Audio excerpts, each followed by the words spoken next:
आप सभी भाई बहनों का ब्रेकिंग आध्यात्मिक न्यूज की चर्चा में एक बार फिर स्वागत है। आज की चर्चा का विषय है गुरु शिष्य एक परंपरा।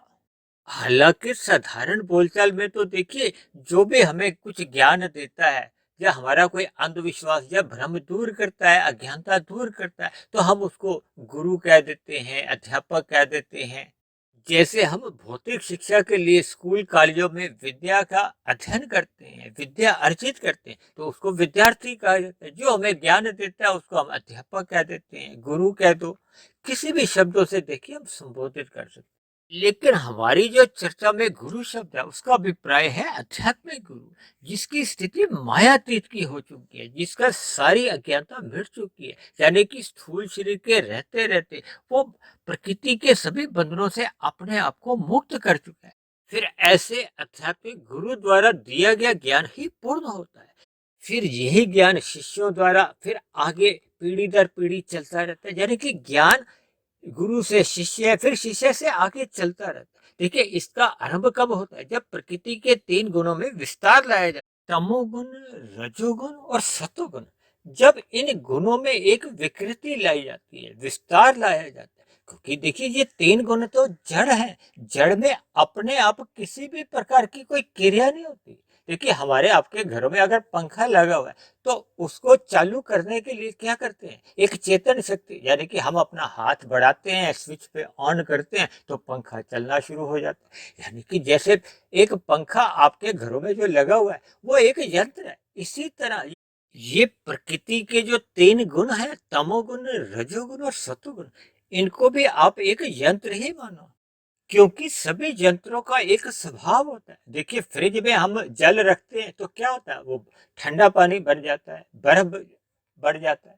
और इसी तरह जब हम गीजर में पानी का एक बहाव आता है तो वो गर्म होना शुरू हो जाता है। तो जैसा जैसा यंत्र का स्वभाव होता है उसमें बिजली का प्रवाह को या चेतन शक्ति द्वारा जो एक संचालन होता है वो फिर अपने स्वभाववश वो कार्य करता है। यानी बिना ज्ञान के होने वाला कार्य अपूर्ण माना जाता है। क्योंकि हम सभी भाई बहन मनुष्य योनि में हैं और मनुष्य योनि को कर्म योनि, साधना योनि कहा गया है। इसलिए हम सभी भाई बहनों को ज्ञान होना चाहिए।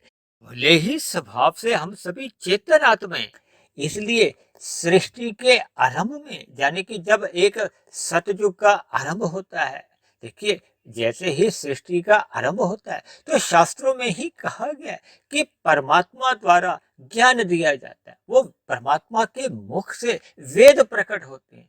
इसलिए तो वेदों के ज्ञान को अपौरुषेय कहा जाता है। अपौरुषेय का अभिप्राय है कि उसको किसी ने भी लिखा नहीं है, वो अपौरुषीय है। अपौरुषीय शब्द परमात्मा के लिए कहा जाता है। तो जैसे ही वो आरंभिक वेदों का ज्ञान एक प्रकट रूप में आता है तो उसको आरंभ में उस ज्ञान विशेष को ब्रह्मा से एक अवगत करवाया जाता है या ब्रह्मा को दिया जाता है।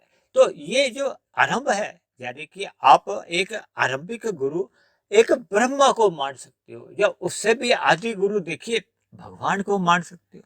तो ये जो हम भी देखिए एक भौतिक शिक्षा के लिए स्कूलों में जाते हैं, फिर स्कूलों के बाद एक कॉलेज में जाते हैं तो वहां भी तो एक अध्यापक होता है। हम सभी भाई बहन एक विद्यार्थी की भांति उस ज्ञान को ग्रहण करते हैं। शिष्य समझो, विद्यार्थी कह लो, एक ही बात है। देखिए, एक जो ज्ञान देने वाला है उसको आप गुरु मानो। गुरु का अभिप्राय क्या है? कि जो आपको अंधकार से प्रकाश में ले आता है। गु का मतलब होता है अंधकार से और रू का मतलब होता है एक प्रकाश से। प्रकाश को ज्ञान से जोड़ा जाता है। तो हमें शब्दों पे थोड़ा ध्यान केंद्रित करना चाहिए, उस पर शोध करना चाहिए। देखिए, अक्सर लोगों में एक भ्रम होता है कि हमने एक गुरु धारण करना है। देखिए, गुरु धारण करने का अभिप्राय है कि हमें अपनी स्थिति को ज्ञानमय स्थिति में बदलना है। हमने अपनी सात्विक स्थिति रखनी, क्योंकि जब तक हम ज्ञान में नहीं होते, प्रकाश में नहीं होते, शाम को जैसे सूर्य ढलता है तो क्या होता है? अंधकार होना आरंभ हो जाता है। तो हम अपने घरों में क्या करते हैं? प्रकाश करते हैं। प्रकाश के अभाव में देखिए आज तो लाइट जाती नहीं है। आज से 25-30 वर्ष पहले बहुत अधिक लाइट जाती थी, तो हम मोमबत्ती, दिया या कुछ भी टॉर्च से या किसी भी एक साधन से हम प्रकाश करते थे, ताकि हमारा तन एक कार्य कर सके, हमें वस्तुएं नजर आए, ताकि आपके हमारे तन को कोई ठोकरे नहीं लगे। इसी तरह देखिए ज्ञान है, ज्ञान देखिए हमें गुरु शिष्य की एक परंपरा से मिलता है। हालांकि जब हम शास्त्रों का एक गहन अध्ययन करते हैं तो वहां तो सूक्ष्म रूप में ये कहा जाता है कि गुरु आपकी अज्ञानता को मिटाता है।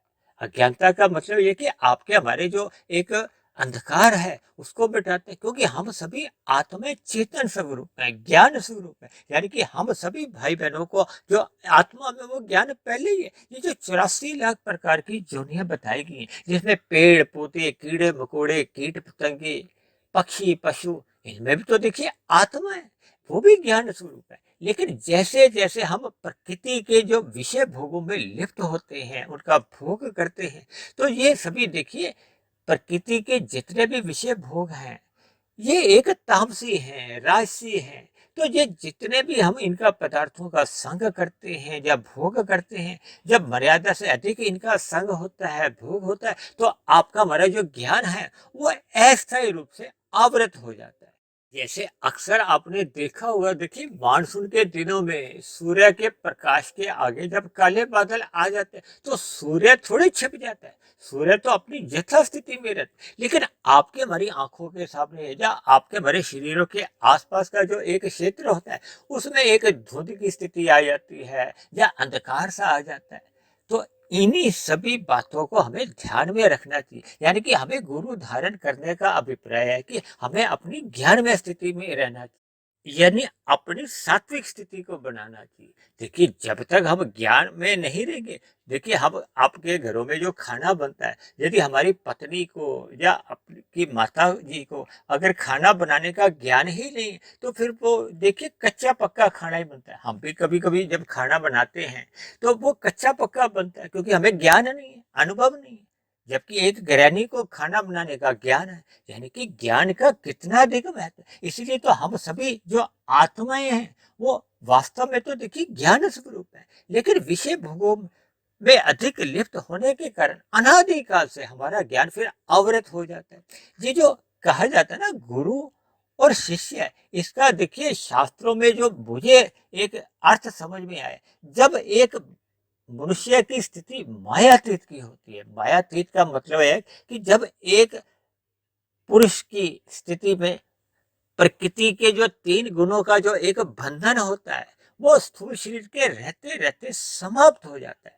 इसको आप यूं भी समझ सकते हो कि उसकी जो अज्ञानता है वो पूर्ण रूप से समाप्त हो जाती है। ये शास्त्रों में भी आपके बताए गए जितने भी ऋषिगत ग्रंथ हैं, ये उपनिषद लिखे गए, पुराण लिखे गए या वेद व्यास जो परमात्मा का ही एक अवतार माने जाते हैं, उन्होंने देखिए सात्विक साहित्य कितना अधिक लिखा है। ये जो गीता को भी जो एक लिपिबद्ध तरीके से, यानी कि भगवान श्री कृष्ण ने अर्जुन को जो एक युद्ध स्थल पर, कुरुक्षेत्र के युद्ध स्थल पर जो ज्ञान दिया था, उसका भी जो एक लिपिबद्ध तरीके से जो एक 740 श्लोकों का जो एक ग्रंथ का रूप दिया गया, ताकि एक साधारण मनुष्य को ये जो प्रकृति के 3 गुण हैं या आपके बारे जो 3 शरीर है, स्थूल शरीर, सूक्ष्म शरीर, कारण शरीर, आत्मा की क्या स्थिति है, परमात्मा की क्या स्थिति है, इन सभी बातों का जैसे जैसे हमें ज्ञान होता है, देखिए जो हमें ज्ञान देता है वो आप गुरु समझो। गुरु का अभिप्राय कोई देखिए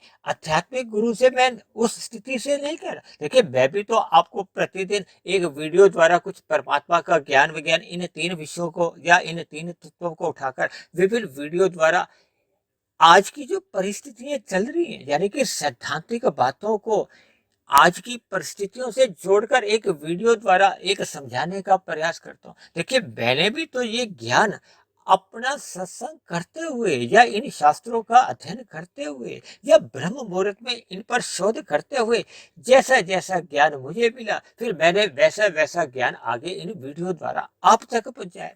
मैं भी देखिए एक मायाबद्ध मनुष्य हूँ, मैं कोई मायातीत की स्थिति में नहीं। मेरे द्वारा भी बताए गए इस ज्ञान में कुछ त्रुटि हो सकती है, लेकिन क्योंकि हम इन सभी वीडियो को ब्रह्म मुहूर्त में बनाते हैं जब परमात्मा द्वारा एक विशेष कृपाएं बरसती हैं, प्रकृति का एक सतोगुण का एक शुद्धतम समय होता है, तब ऐसी स्थिति में देखिए एक त्रुटि होने की संभावना न्यून स्थिति में पहुंच जाती है। इसलिए मेरी आप सभी भाई बहनों से विनती है कि आप सभी भाई बहनों को भी जहाँ से भी देखिए ज्ञान मिले, किसी भी प्रकार का आध्यात्मिक ज्ञान, चाहे मेरी वीडियो सुनकर मिले या शास्त्रों का अध्ययन करके मिले या किसी अन्य वक्ता द्वारा आपको वीडियो सुनने को मिले, तो आपको ये सुनना ही चाहिए, आपको अध्ययन करना चाहिए, ताकि आपके हमारे जीवन में जितने भी अंधविश्वास हैं, देखिए आज कुछ लोग क्या करते हैं, अपने स्कूटर के बाहर जो तिपहिया स्कूटर है उस पर नींबू मिर्ची टांग देते हैं, अपने वाहनों के आगे नींबू मिर्ची टांग कर ये अपनी अज्ञानता का परिचय देते हैं। बहुत से भाई बहन जो दुकानदार है वो भी बाहर अपने दुकान के बाहर शटर पे देखिए नींबू मिर्ची टांग देते हैं। कोई अपने नया घर बनाता है तो वहाँ कोई जूता टांग देता है। तो ये सभी अज्ञानतावश हम इन स्थितियों को अपनाते हैं। जबकि ये जो गुरु शिष्य का जो एक परंपरा है, ये देखिए जैसे हम 5वीं कक्षा में पढ़ते हैं तो हमें कोई अध्यापक पढ़ाने आता है, तो उसने भी कभी ना कभी जो ज्ञान किसी न किसी एक टीचर से लिया होता है। तो इसलिए ये एक परंपरा से, यानी कि जिससे भी हम ज्ञान लेते हैं उसकी स्थिति भी कभी ना कभी शिष्य की रह चुकी होती है। यानी कि परमात्मा का जो अनादि काल से जो एक ज्ञान है वो आरंभ में देखिए ब्रह्मा जी को दिया गया, फिर ब्रह्मा ने उस समय विशेष के जो मायातीत 4 महापुरुष थे उनको उस ज्ञान से अवगत कराया। फिर उस ज्ञान का एक विस्तार होते होते जिसको आज और हम विभिन्न शास्त्रों में पढ़ते हैं, तो उस ज्ञान विशेष से हम जितने जितने अंश में अवगत होते जाते हैं, यानी कि आपकी हमारी अज्ञानता मिटती जाती है। क्योंकि शास्त्रों को पढ़ने पे ही हमें पता चलता है कि हम सभी भाई बहनों की आत्मा ज्ञान स्वरूप है, यानी कि हमने कोई नया ज्ञान नहीं लेना। हम जो वीडियो में भी प्रतिदिन जो एक वीडियो बनाते हैं उसमें कोई नया ज्ञान की चर्चा नहीं, ये तो परमात्मा द्वारा जो अनादिकाल से इस सृष्टि में चारों ओर देखिए ज्ञान ही ज्ञान है। केवल हमें लेना है, लेने का अभिप्राय है कि हमें अपने मन बुद्धि को सात्विक बनाते हुए इन सभी स्थितियों को सूक्ष्म रूप से इनको हमें ज्ञान को ग्रहण करना है। तभी तो कहा जाता है कि इस ज्ञान का हमें श्रवण करना चाहिए। श्रवण का अभिप्राय होता है कि मन बुद्धि लगाकर हमें सुनना चाहिए, फिर सुने हुए पे हमें मनन करना चाहिए। मनन इतने गहरे तल पे निरंतर करते रहना चाहिए जब तक आपके हमारे कारण शरीर में अज्ञानता नहीं मिटते, यानी कि ज्ञान के संस्कार पुनः उस पर स्थित नहीं हो जाए, यानी कि जो आपके हमारी जो मूल ज्ञान की स्थिति है वो लौट नहीं आए। जैसे जैसे हमारी अज्ञानता समाप्त हो जाएगी तो हम भी फिर मायातीत की स्थिति में पहुंच जाते हैं, और जब मायातीत की स्थिति में आत्मा पहुंच जाती है तो फिर उसका परमात्मा से तो देखिए सजातीय संबंध है। आत्मा ज्ञान स्वरूप है, आत्मा किसी भी स्थिति में अनंत स्वरूप नहीं होती, जबकि परमात्मा एक अनंत स्वरूप सत्ता है। परमात्मा को ही आनंद भी कहा जाता है। तो इसलिए जितने जितने अंश में फिर हम परमात्मा के सम्मुख होते हैं तो फिर हमें भी उस आनंद की प्राप्ति होती है। और क्योंकि सभी आत्मा को तो देखिए स्वाभाविक है, वो सदा ही परम सुख की प्राप्ति के लिए ही कार्य करती है। ये जो हम प्रकृति के भी जो 5 विषय भोग हैं, गंध रस रूप स्पर्श और शब्द, इनमें भी हमें सुख मिलता है, तभी तो हम इनको प्राप्त करने के लिए प्रयत्न करते हैं, प्रयास करते हैं या कर्म करते हैं। अन्यथा देखिए यदि इनमें सुख नहीं हो, भले ही ये सुख देखिए अल्पकाल के लिए होता है, फिर यही सुख एक समय विशेष के बाद दुख का कारण बनती है।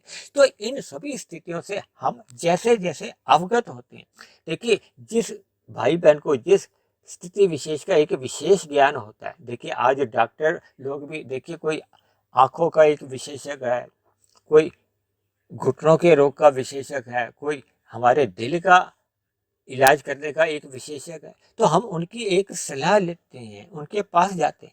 इसी तरह हमें अपने मिले हुए जीवन में जहाँ से भी ज्ञान मिले, जिस जिस विषय पे आपका हमारा ज्ञान न्यून स्थिति में होता है, उस न्यून ज्ञान को हमें बढ़ाने के लिए हमें विभिन्न प्रकार के, चाहे एक गुरु से आप मिलो चाहे 10 गुरु बनाओ, यानी कि मनुष्य के मन में ये भी भ्रम नहीं रहना चाहिए कि हमारे जीवन में एक ही गुरु से ज्ञान लेना।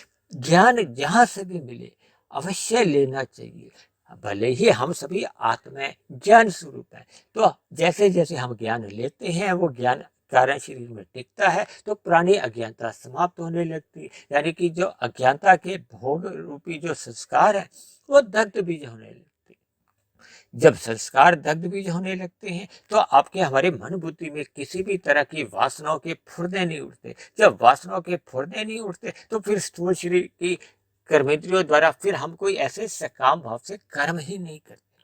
तो मैंने देखिए आज की चर्चा को गुरु का अर्थ भी समझाया, मैंने एक शिष्य का भी एक अर्थ समझा दिया है और परंपरा का एक अर्थ दिया है। देखिए मैं भी आध्यात्मिक ज्ञानात्मक चैनल पर परमात्मा की प्रेरणा से, अपने गुरुओं का आशीर्वाद से या शास्त्रों का अध्ययन करके जितनी जितनी बात मुझे तर्क पूर्वक समझ आती है उन सभी बातों को मैं वर्तमान स्थितियों से, जो एक समस्याएं भी कह लो या आपके हमारे कलयुग में जैसे जैसे जीवन में शैली बनी हुई है उन बातों से जोड़कर एक साधारण शब्दों द्वारा एक वीडियो का एक रूप देता हूँ। और दूसरी बात, मैं तो देखिए अपनी सभी वीडियो में या मैं अपनी जो वेबसाइट पे भी जो ब्रह्म मुहूर्त उपदेश या संध्या बेला संदेश भी जो लिखता हूँ उन सभी में मैं देखिए आपका एक आध्यात्मिक मित्र होने के बातें ही देखिए जैसे जैसे परमात्मा मुझे प्रेरित करते हैं मैं अपने शब्दों को एक दिशा देता हूँ, वीडियो के रूप में कह लो या इन उपदेशों के रूप में कह लो। तो इन सभी बातों पर आप भी तर्कपूर्वक चिंतन करें, शोध करें, जो जो बातें आपको अच्छी लगती हों उन पर आप अपने व्यवहार में, आचरण में लाएं, ताकि हम सभी भाई बहनों का जीवन सात्विक बने, आपके हमारा मिला हुआ जीवन सफल हो, सार्थक हो। इन्हीं शब्दों के साथ आज की चर्चा विशेष को यही विश्राम देते हैं।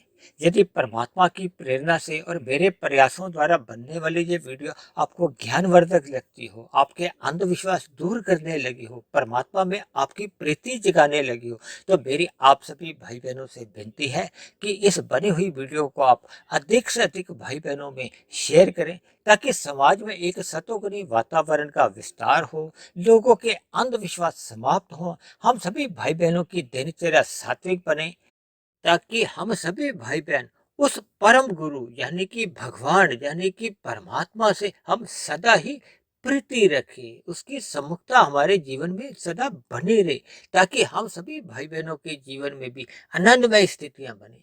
तो इन्हीं शब्दों के साथ आज की चर्चा विशेष को अब हम यही विश्राम देते हैं। कल फिर मिलते हैं एक नए विषय को लेकर, एक नए संदेश के साथ। तब तक आप सभी भाई बहनों का बहुत बहुत धन्यवाद।